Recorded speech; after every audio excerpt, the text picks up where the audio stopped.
May the Noble Triple Gem bless you. Today I'm going to teach you very simple English pattern. We call this there is, there are. So let's consider that why we use this pattern. Actually we use this pattern to indicate something that existence or presence. සිදනාටම තෙරුවන් සරණයි. අද සාකච්ඡා කිරීමට බලාපොරොත්තු වන්නේ ඉගෙනීමට බලාපොරොත්තු වන්නේ ඉංග්‍රීසි භාෂාවේ තියෙන බොහොම සරල වාක්‍ය රටාවක්. ඉතින් මේ වාක්‍ය රටාව අපිට ලේඛනයේදී වගේම කතනයේදීද භාවිතා කිරීමේ හැකියාව තියෙනවා.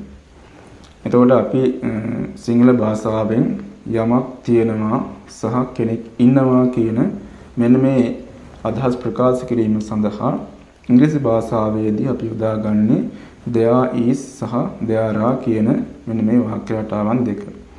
ඒතර මෙහි සඳහන් වෙන there is කියන වාක්‍ය රටාව අපි භාවිතා කරන්නේ singular nouns එහෙම නැත්නම් ඒක වචන නාම පදයන් සමග.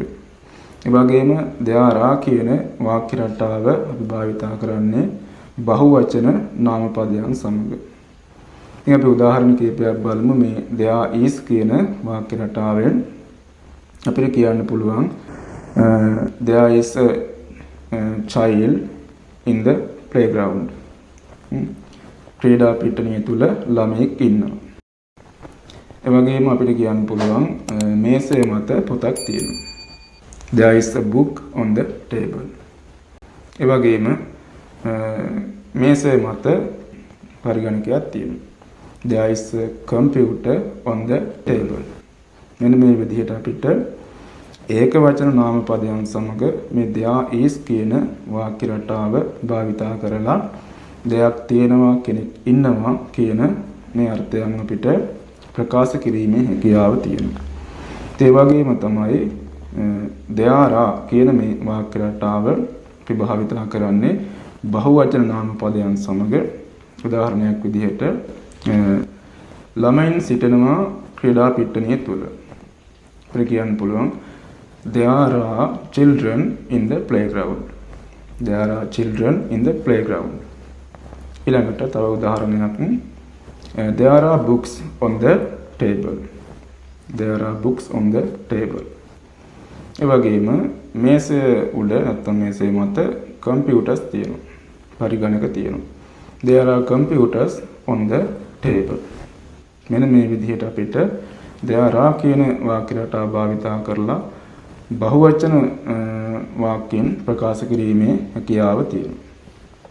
හරි. ඊළඟට අපිට මේ වාක්‍ය රටාව තුළම අවස්ථා හතරක් ප්‍රකාශ කිරීමේ හැකියාව තියෙනවා.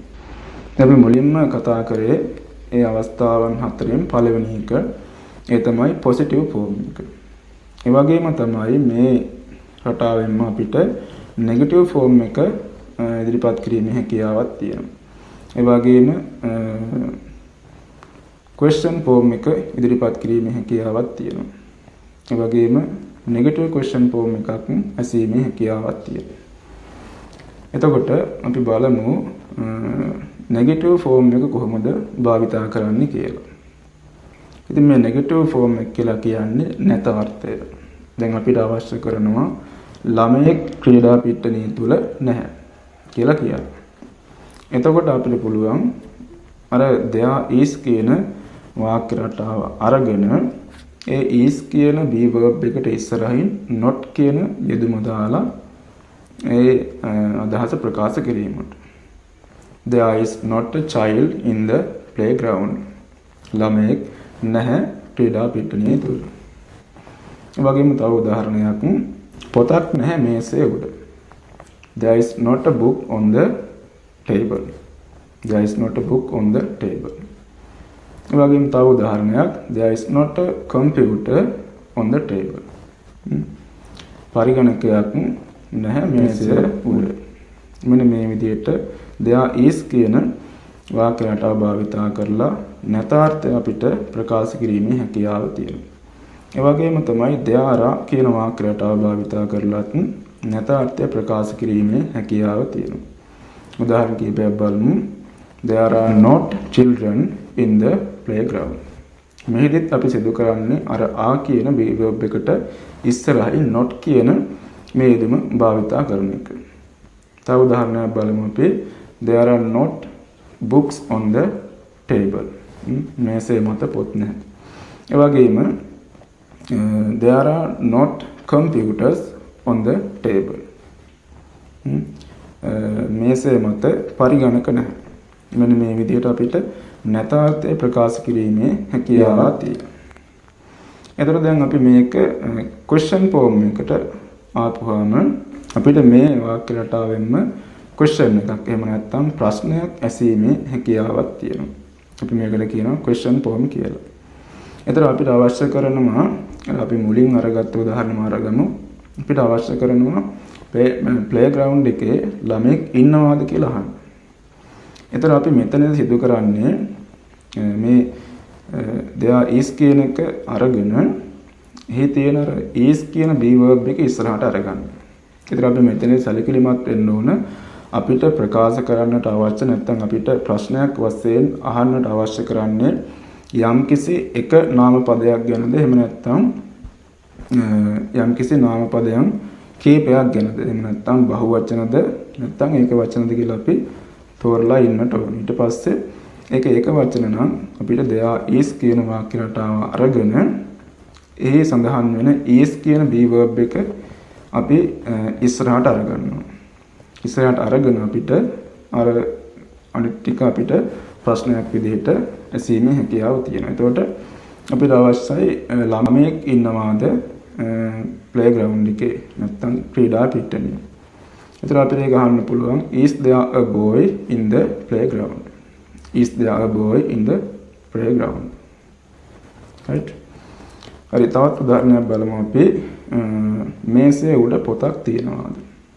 Is there a book on the table? Is there a book on the table? අපි මෙතනදී කරන්නේ අර is කියන be verb එක ඉස්සරහට අරගන්න එක. තව උදාහරණයක් බලමු. කම්පියුටර් එකක් තියෙනවාද මේසේ උඩ? Is there a computer on the table? මෙන්න මේ විදිහට is කියන be verb එක ඉස්සරහට දාලා අපිට ප්‍රශ්නයක් ඇසීමේ හැකියාව තියෙනවා. ඒතර දැන් මේ there are කියන වාක්‍ය රටාව භාවිතා කරලාත් යම්කිසි බහුවචන අර්ථයක් ප්‍රශ්නයක් වශයෙන් ඇසීම සඳහාත් අපිට මේ there are කියන වාක්‍ය රටාව යොදාගෙන ඇසීමේ හැකියාව තියෙනවා. ඒතර අපිට අවශ්‍ය කරනවා ළමයින් ක්‍රීඩා පිට්ටනිය තුල ඉන්නවාද කියලා අහන්න. ඒතකොට අපිට පුළුවන් මෙහෙදිත් අපි සිදු කරන්නේ මේ there are කියන වාක්‍ය රටාවේ ආ කියන be verb එක ඉස්සරහට අරගෙන are there children in the playground? Are there children in the playground? ළමයින් ඉන්නවාද ක්‍රීඩා පිට්ටනිය තුල? ඊළඟට මේසේ මත පොත් තියෙනවා. Are there books on the table? Are there books on the table? ඒ වගේම අපිට අහන්නට ඕන මේසේ උඩ computers තියෙනවාද? නැත්නම් පරිගණක තියෙනවාද? Are there computers on the table? Are there computers on the table? මෙන්න මේ විදිහට අපිට ප්‍රශ්නයන් ඉදිරිපත් කිරීමේ නැත්නම් ප්‍රශ්නයන් ඇසීමේ හැකියාවක් තියෙනවා මේ වාක්‍ය රටාව භාවිතා කරලා. එතකොට ඊළඟ ෆෝම් එක තමයි negative question form එක. එතන මෙතනදී සිදු කරන්නේ අපිට අවශ්‍ය වෙනවා මෙහෙම අහන්නට ක්‍රීඩා පිට්ටනියේ ළමෙක් නැද්ද කියලා අහන්න. මෙන්න මේ නැද්ද කියලා අහන්න. මෙන්න මේ question එක අහන්න තමයි අපි මේ negative question form එක භාවිතා කරන්නේ. එතන අපි මෙතනදී සිදු කරන්නේ මේ වාක්‍ය රටාව දෙක තුළ සඳහන් වෙන is සහ are කියන මේ be verbs දෙකට ඉස්සරහින් අපි දානවා ඒ not කියලා.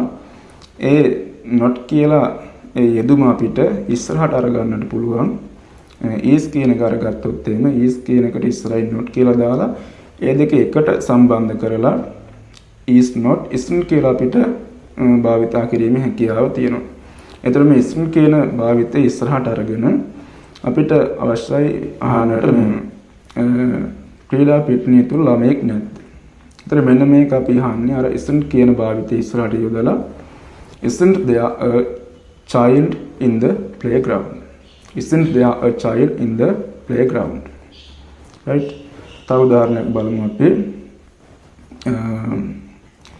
මේසේ මත පොතක් නැද්ද? මේසේ උඩ පොතක් නැද්ද කියලා අපිට අහන්නට අවශ්‍ය කරනවා. ඒතර අපිට අහන්න පුළුවන් අර isn't කියන භාවිතයම ඉස්සරහට දාලා isn't there a book on the table? Isn't there a book on the table? මේසේ උඩ පොතක් නැද්ද කියලා මෙන්න එහෙම අපිට මේ භාවිතයෙන් අපිට අහන්නට හැකියාව තියෙනවා. තව උදාහරණයක් බලමු. මේසේ උඩ කම්පියුටරයක් නැද්ද? නැත්නම් මේසේ උඩ පරිගණකයක් නැද්ද? Isn't there a computer on the table? මෙන්න මේ විදිහට නැතාර්ථයෙන් අපිට ප්‍රශ්න ඇසීමේ හැකියාවක් තියෙනවා මේ there is කියන වාක්‍ය රටාව භාවිතා කරලා. එතකොට ඒ වගේම තමයි there are කියන වාක්‍ය රටාවත් අපිට භාවිතා කරලා මේ විදිහට නැද්ද කියන අර්ථයෙන් ප්‍රශ්නයක් අහන්නට හැකියාව තියෙනවා. දැන් අපිට අවශ්‍ය කරනවා ක්‍රීඩා පිට්ටනිය තුල ළමයි නැද්ද කියලා. එතකොට ඒකදී අපි සිදු කරන්නේ අර there රාවල සඳහන් වෙන there රා කියන මෙන්න මේ ආ කියන b verb එක අරගෙන ඒ b verb එකට ඉස්සරහින් අපි දානවා not කියන එක. ඒ not කියන එකයි ආ කියන මේ b verb එකයි දෙකම එකට combine කරලා අපිට ගන්න පුළුවන් aren't කියලා අපිට අරගන්නට පුළුවන්. ඊතර ප්‍රශ්නයක් අපි අහනවා මේ aren't කියන එක ඉස්සරහට අරගෙන ඉස්සරහට දාලා ඊතර අපිට අවශ්‍ය කරනවා ක්‍රීඩා පිට්ටනිය තුල ළමයි නැද්ද කියලා අහන්න. ඊතර අපිට පුළුවන් aren't there children in the playground? Aren't there children in the playground? තව උදාහරණයක් බලමු. අපිට අවශ්‍ය කරනවා මේසේ උඩ පොත් නැද්ද කියලා අහන්න. ඊතර අපිට පුළුවන් අර විදිහමයි aren't කියන යෙදුම ඉස්සරහට අරගෙන aren't there books on the table? Aren't there book on the table? right? තව උදාහරණයක් බලමු. මේසේ උඩ computers නැද්ද කියලා අපිට අහන්න අවශ්‍ය කරනවා. එතකොට අර විදිහමයි aren't there computers on the table? Aren't there computers on the table? මෙන්න මේ විදිහට අපිට මේ there is සහ there are කියන වාක්‍ය රටාව භාවිතා කරලා වාක්‍යයෙන් ගොඩනගා ගැනීමත් ඒ වගේම ප්‍රශ්න ඇසීමත් සිදු කිරීමට හැකියාව තියෙනවා. දැන් ශ්‍රද්ධාවටම තෙරුවන් සරණයි.